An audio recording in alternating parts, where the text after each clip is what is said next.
Alléluia. Je vous salue tous au nom du Seigneur Jésus-Christ. Vous me permettez de danser un peu parce que je suis dans la joie. Parce que Christ est vivant.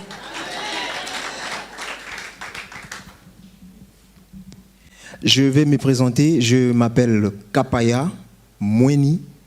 C'est le nom des familles. Et je suis le dernier de la famille, d'une famille de sept enfants. Aujourd'hui, je suis père de 5 enfants, grâce à Dieu. Je viens de la ville des Lieux Saints, en Île-de-France. Je vais vous faire un court témoignage, parce que j'ai un long témoignage. En fait, je me dis que toute ma vie est un témoignage pour la gloire de Dieu. Parce que sans Dieu, je ne serais pas là devant vous, en train de témoigner. Je n'aurais même pas mes enfants qui sont là, en train d'écouter ces témoignages. Je pense que c'est pour la première fois qu'ils écoutent ces témoignages. Mes frères et sœurs, je viens de loin. J'étais, je peux dire, j'étais les vrais, un vrai païen, donc un mauvais.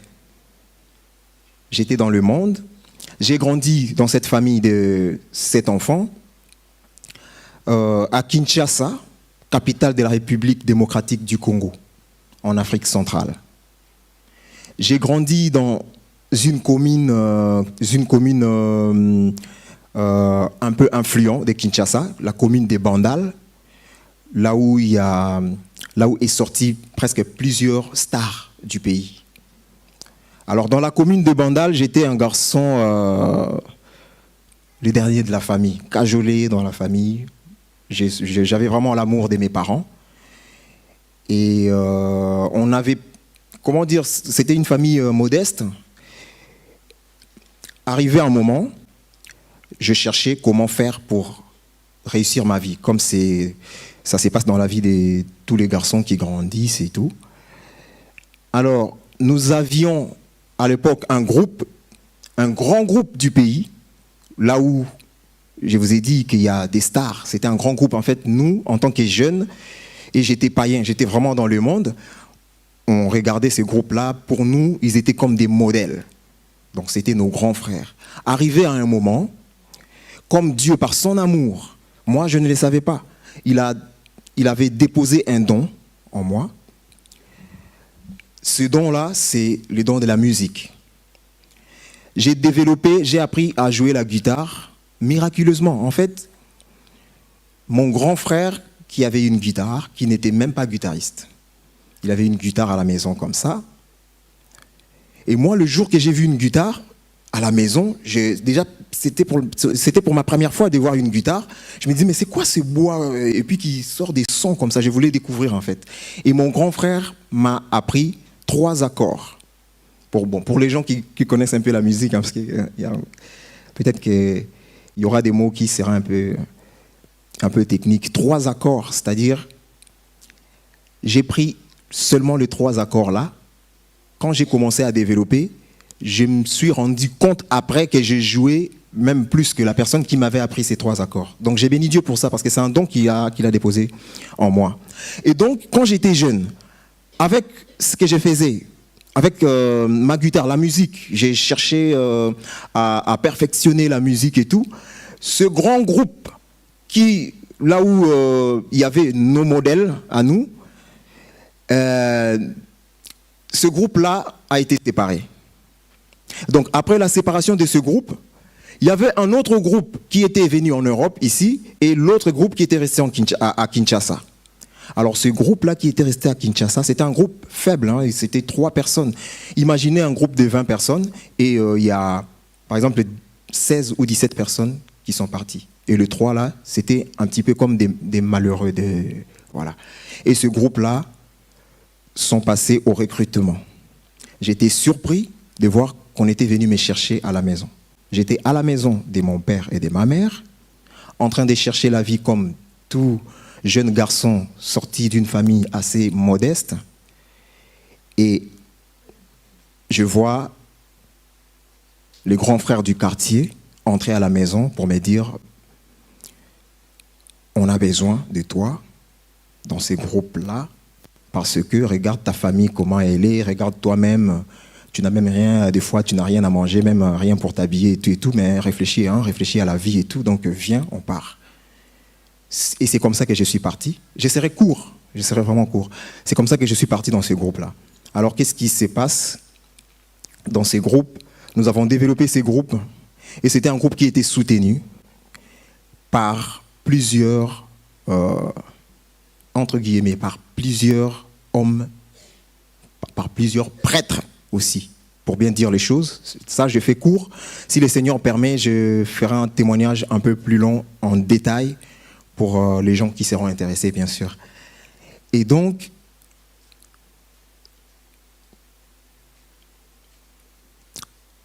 ils étaient en train de chercher le nom de ce groupe. Alors, on avait fait un voyage dans une province et on était invité voilà, chez le gouverneur de cette province. Et pendant qu'on était en train de jouer, à la fin, le fondateur de ce groupe-là est venu et c'est là qu'il a baptisé ce groupe-là. Il a baptisé au nom de Maison Mère. En fait, ce nom Maison Mère, ce nom Maison Mère là c'est le nom que porte l'Église catholique, si vous voulez bien. Donc c'était un groupe qui était, j'étais jeune, j'étais païen, j'étais là, j'avais envie d'avoir la gloire, je voyais le succès, voilà, je vais jouer dans ces groupes et voilà, Dieu va nous aider, et on va aller en Europe, je pourrais bien construire ma vie, avoir un avenir et tout. Moi, c'était ça. Jeune, je ne voyais rien. Mais en fait, le nom Maison Mère, c'était par rapport à l'Église catholique, parce qu'il y avait des prêtres qui soutenaient aussi ce groupe. Alors, nous avons évolué dans ces groupes, nous avons évolué dans ces groupes, ignorant que j'étais de ce qui se passait dans les ténèbres, parce que dans le monde, il n'y a pas la vie. Le monde, tout ce qui se passe dans le monde, c'est le mensonge, en fait. La gloire du monde, la joie que le monde donne, c'est du faux. Je vous assure, c'est du faux. Parce que j'étais à fond dans la joie, je pensais que je prospérais, je pensais que j'étais bien, j'étais dans la paix, succès.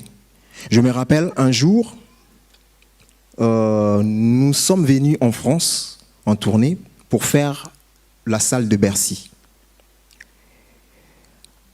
Pour jouer à Bercy, l'affiche qu'on avait fait, j'étais juste surpris de voir qu'on m'a apporté le soutane, une soutane noire, voilà, le soutane des prêtres en fait, si vous voulez. C'était vraiment. En fait, j'ai pris la photo, mais je ne voyais pas la grandeur. Mais le jour où l'affiche est sortie, c'est là que je me suis rendu compte que j'ai été présenté comme un prêtre, en fait. Donc, nous avons joué à Bercy, mais c'était comme des prêtres qui viennent jouer. En fait, ça, je l'ai compris après que le Seigneur m'a délivré. Parce que je ne suis plus païen, le Seigneur m'a délivré. Le Seigneur a transformé ma vie. Et ce témoignage, il a permis que vous puissiez l'entendre. Moi, votre frère, je ne sais rien, mais le Seigneur, il sait ce qu'il veut faire dans la vie de chaque personne qui écoute ces témoignages. Moi, je ne fais que transmettre. Parce que même ces témoignages-là, l'ennemi n'avait pas voulu que ces témoignages soient libérés. Pourquoi? Un jour, nous sommes allés à Londres, et dans ces tournées-là, il y avait le chef du groupe qui avait fait son plan. En fait, pour revenir un peu à ce qui vient de se dire ici, l'amour dans le monde, ce n'est pas pareil de l'amour de Dieu. L'amour du monde nous voile, en fait, les yeux. L'amour du monde, c'est les ténèbres. C'est quelque chose qu'on ne peut jamais comprendre intellectuellement comme ça, physiquement comme ça. Parce que je savais que j'étais vraiment dans l'amour, j'étais aimé dans ce groupe, j'étais le directeur artistique, j'étais le guitariste les plus aimés. Donc j'avais l'assurance que j'étais bien, j'étais aimé. Et j'ai travaillé sans arrière-pensée. J'étais un vrai païen, écoutez bien, un vrai païen. C'est-à-dire que je me voyais, j'avais la gloire, le succès, j'avais tout ce que je voulais, en quelque sorte. Mais l'amour que j'avais là, à Londres, j'ai découvert autre chose. En fait, la face de l'amour du monde. L'amour que le monde donne, c'est du faux, mes frères et sœurs. Il y avait un plan qui a été fait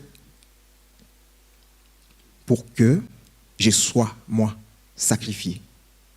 C'est-à-dire que on arrive à Londres, je rencontre quelqu'un qui m'approche pour me dire « Ouais, moi, je vais être avec toi pendant votre séjour de 2 semaines.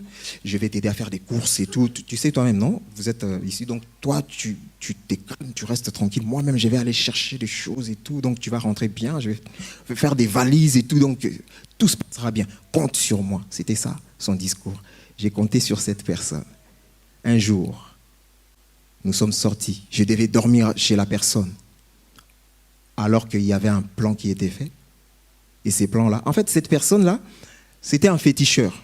J'ai fait court, hein, c'était un féticheur, un vrai féticheur. Des gens, des missionnaires du diable.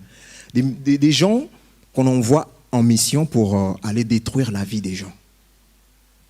Et ces messieurs-là m'ont emmené chez lui pour que je reste là-bas. Et ils avaient prévu de faire leur cérémonie. Je ne sais de quoi. Mais une chose que j'aimerais bien souligner, c'est que, comme les dit presque tout, même les païens dans le monde, ils le disent. Moi, je suis né dans une famille chrétienne. Par tradition, je suis chrétien. J'ai même passé ma première communion. J'ai été baptisé à l'église catholique. Voilà, c'était un peu ça. Mais je croyais quand même à Dieu. Je croyais quand même à Dieu. Et c'est ce qui m'avait sauvé. Je n'avais aucune chance de sortir de la main de ces messieurs-là. Ils étaient 2. Ils m'ont emmené. Pendant qu'on était dans la voiture, ils commençaient à me faire des discours que je n'avais jamais entendus. Vous imaginez quelqu'un, vous êtes dans la voiture avec quelqu'un qui conduit, qui vous dit « Aujourd'hui, tu vas voir ce qui va t'arriver. Aujourd'hui, toi là, tu verras. » Au début, je pensais qu'il parlait il parlait ou il monologuait, mais mon cœur, en fait, ça m'avait touché jusqu'au profond, en fait, au plus profond de moi, j'avais senti qu'il y avait quelque chose qui ne marchait pas. Je lui ai demandé, frère, c'est à moi que tu t'adresses. Il m'a dit, depuis tout à l'heure, je parle, tu ne comprends pas. Mais c'est bien à toi que je m'adresse. Tu vas voir aujourd'hui, toi. Et ces messieurs-là, quand il m'a dit ça, j'avais tellement peur, j'étais tellement déstabilisé, j'avais dit seulement un mot. J'avais tellement peur, je ne savais pas quoi dire. J'ai dit seulement, bon, Dieu seulement sait. Mes frères et sœurs, c'est seulement cette parole-là qui m'a sauvé. En fait, Dieu s'est levé. Quand j'ai prononcé le nom de Dieu, c'est ce que j'ai compris. Dieu s'est levé à partir de ces moments-là.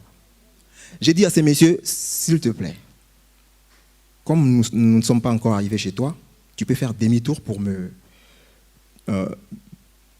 ramener à la maison, s'il te plaît. Il m'a dit, quoi? Moi qui conduis, tu me dis de faire demi-tour? Toi, tu vas voir aujourd'hui. Bon, il m'a amené par force.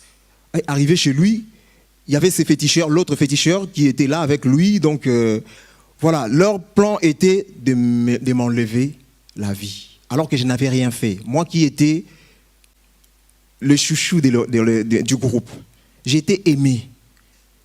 En fait, ce que je voyais, je n'avais fait rien du mal. J'ai joué la guitare, ils étaient contents. Ils me disaient, mais non, Seigneur, mais qu'est-ce que j'ai fait à ces messieurs? En fait, c'est ça l'amour du monde. On est déçus. Je ne pouvais pas sortir. Donc Dieu m'a délivré parce que j'avais prononcé son nom. Juste parce que j'avais cité le nom de Dieu. Mes frères et sœurs, j'ai quitté l'endroit où j'étais avec ces messieurs-là. En fait, ils voulaient me faire entrer dans la maison. Quand je voulais entrer, en fait,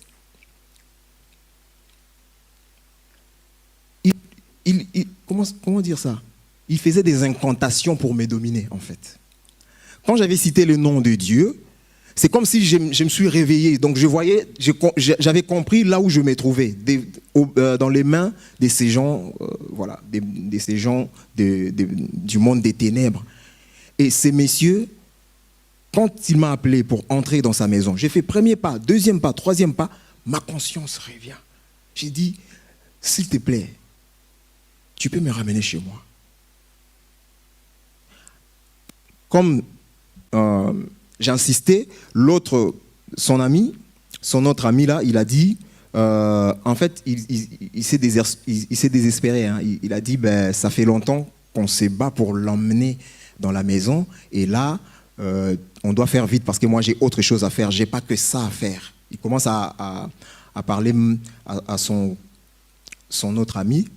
Il lui dit, ben, toi, il fallait que tu fasses les choses comme, voilà, comme prévu. Mais apparemment, là... Donc, il disait, en quelque sorte, comme si la façon... Comment dire? La façon dont leur ami a procédé, c'est comme s'il avait mal procédé, en fait, voilà, pour que je puisse être bien attiré, je ne sais pas, pour tomber dans leur piège. Ils commencent à se discuter entre eux, et c'est en ce moment-là que moi je leur ai dit, parce que vous ne voulez pas me ramener chez moi, je vais rentrer tout seul. C'était à 2h du matin. En plus, dans la nuit d'Halloween, à Londres. Vous imaginez, dans la nuit d'Halloween, il y a des gens, il y a des monstres qui se baladent. En fait, physiquement comme ça, on pense, oui, il y a aussi des gens qui mettent des masques et tout, mais il y a des missionnaires du diable qui se promènent et qui font vraiment leur service, quoi. Moi, ces jours-là, c'est ce que j'ai vu. Je suis sorti de là, j'ai couru, il pleuvait, j'ai pleuré. Je disais, Seigneur, j'ai laissé ma famille, mes parents. Je suis venu pour le travail. Je ne sais pas ce que j'ai fait à ces messieurs, mais guide-moi, montre-moi les schémas. C'était dans la ville de Tottenham. Et je devais rentrer là où je ne connaissais même pas. Mais je vous dis, cette nuit-là, le Seigneur m'a montré les schémas. Je suis rentré jusque là où j'habitais. J'appelais même le propriétaire de la maison. Son téléphone ne marchait pas, rien ne marchait. J'étais coupé de tout réseau. Je ne pouvais contacter personne. Sur mon répertoire, j'avais des numéros des amis. J'avais des numéros des amis. Je les appelais, personne ne décrochait. Et arrivé à la maison, je sonne à la porte. Il y a le propriétaire de la maison qui sort et qui me dit, ben, mon téléphone était déchargé, on n'avait plus d'électricité. Parce qu'à Londres, on achète l'électricité. Donc, on n'avait pas acheté l'électricité et tout. Donc, je ne pouvais pas. Tu m'as appelé. Je lui ai dit, bon, c'est pas grave. Je vais aller dormir. Donc, bref, le Seigneur m'a délivré de la mort. Ce ne sont pas les morts qui célèbrent l'Éternel. Ce sont les vivants. Je me dis, Seigneur, parce que tu m'as délivré, tu n'as pas voulu que je meure entre les mains de ces hommes. Moi, ce que je veux, c'est de te témoigner. Je vais témoigner ton nom pour que tu sois élevé. Je vais témoigner. Le reste de ma vie, c'est pour témoigner le Seigneur, ce qu'il a fait dans ma vie. L'amour qu'on voit dans le monde, c'est du faux. C'est du faux. Et le Seigneur m'a fait sortir du monde par sa puissance, parce que moi-même, je ne pouvais pas. Aujourd'hui, je suis là devant vous, je tremble même. Que le Seigneur soit glorifié simplement.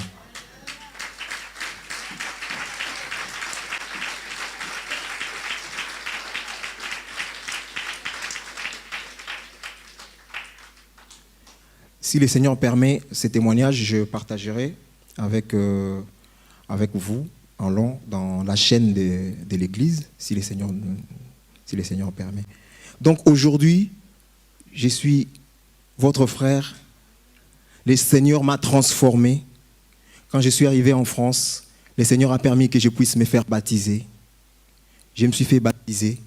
Aujourd'hui, je suis enfants de Dieu, selon la parole de Dieu qui dit, à ceux qui l'ont reçu, il a donné le pouvoir de devenir enfants de Dieu. Je n'ai pas peur de témoigner, parce que ce témoignage, c'est un témoignage qui est, je peux vous dire, je peux vous rassurer, c'est combattu. C'est combattu. C'est un témoignage vivant. C'est un témoignage que quand je le prononce, il y a tellement des amis proches, mes ex-collègues, qui sont là. Ils sont en vie et ils sont en action. Donc, c'est-à-dire qu'on s'est séparés. Pour témoigner, il faut avoir ce courage-là. Et moi-même, je n'ai pas ce courage-là. Mais le Saint-Esprit de Dieu, comme dit la Bible, hein, ils n'ont pas aimé leur vie jusqu'à craindre la mort. C'est ça la parole que le Seigneur m'a donnée. Il m'a dit, ils l'ont vaincu à cause du sang de l'agneau et à cause de la parole de leur témoignage. Et c'est ce que moi je ferai pour la gloire du Seigneur, pour que le Seigneur soit glorifié à jamais. Voilà, que Dieu vous bénisse.